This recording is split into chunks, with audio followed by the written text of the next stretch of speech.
जिस माफिया से डरते थे अखिलेश और मायावती, उसी माफिया को योगी सरकार ने उधेड़ दिया। उत्तर प्रदेश में बसपा सरकार के समय कभी हाजी इकबाल उर्फ बाला के नाम की तूती बोलती थी। खनन के कारोबार में हाजी इकबाल का आशीर्वाद उससे जुड़े लोगों को करोड़पति बना रहा था। अब उसी हाजी इकबाल की अपराध से जुटाई संपत्ति पर कार्रवाई हो रही है। प्रवर्तन निदेशालय ने हाजी इकबाल की 4,440 करोड़ की संपत्ति जब्त की है। हाजी इकबाल की पहले भी अरबों की संपत्तियां जब्त की जा चुकी हैं। उस पर करीब 40 से ज्यादा केस दर्ज है। सपा और बसपा सरकार के कार्यकाल में मोहम्मद इकबाल उर्फ हाजी इकबाल उर्फ बाला पश्चिमी उत्तर प्रदेश का सबसे बड़ा खनन माफिया था। उसने करोड़ों का अवैध कारोबार फैला रखा था। खनन के अवैध कारोबार से उसने अवैध संपत्ति अर्जित की। मई 2022 में सहारनपुर पुलिस ने हाजी इकबाल के करीबियों की 107 करोड़ की 123 संपत्तियों को गैंगस्टर एक्ट में कुर्क किया था।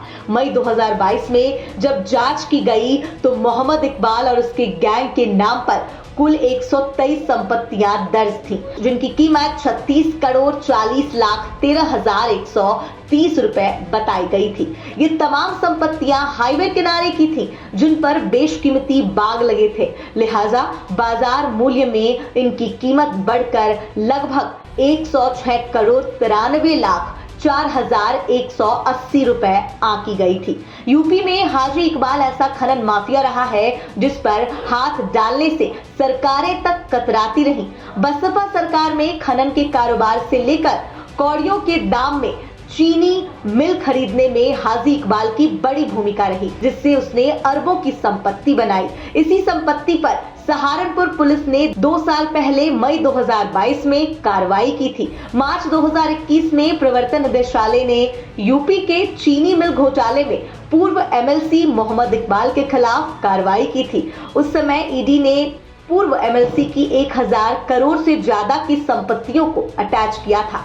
इस कार्रवाई को ईडी की लखनऊ जोन की टीम ने अंजाम दिया था। यह मामला प्रदेश की तत्कालीन मुख्यमंत्री मायावती के कार्यकाल का था।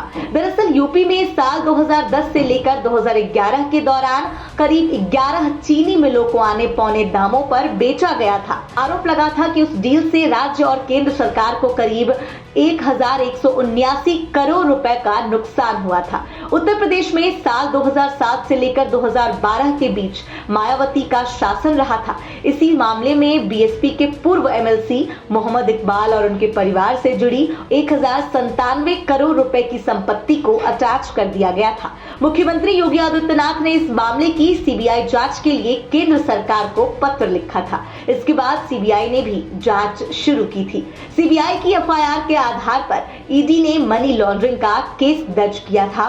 जांच के दौरान सामने आया था कि नम्रता मार्केटिंग प्राइवेट लिमिटेड और गिरीशो company private limited Mohammad Iqbal के नियंत्रण वाली शेल कंपनियां हैं। पूर्व एमएलसी हाजी इकबाल और उसके परिवार के सदस्यों ने 2010 से 11 के दौरान यूपी सरकार की चीनी मिलों के विनिवेश की बोली प्रक्रिया में भाग लिया था। विभिन्न शेल कंपनियों के माध्यम से 7 चीनी मिलों का अधिग्रहण किया था। इसमें विभिन्न शेल कंपनियों के डमी निदेशक और फर्जी लेन देन का पता चला था। ये शुगर मिल्स बाराबंकी, देवरिया, कुशीनगर और बरेली में स्थित है।